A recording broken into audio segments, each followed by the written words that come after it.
Chale, welcome to our Holy Sanctuary Ministry office. Brother Fiaz and Brother Edwin, we welcome you. You say something?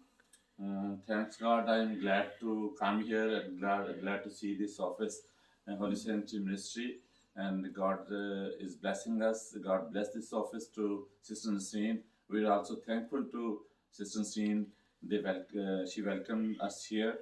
I am very happy to have this time in Saskatoon in this office of the Holy Sanctuary Ministry. Holy Sanctuary Ministry. Okay, thank you.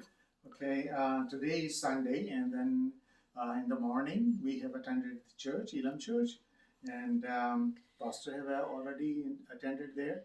And then we had lunch, and after the lunch, we invited our Pastor Fiaz to visit our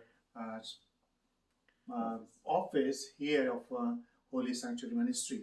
So he's very welcome over here, and then we will sit here and we will have some fellowship, and we will do some planning of our ministry here, and we will see that God will bless us with His thoughts, and the Holy Spirit will guide us. Thank you, and God bless you all. Thank you. Thank you.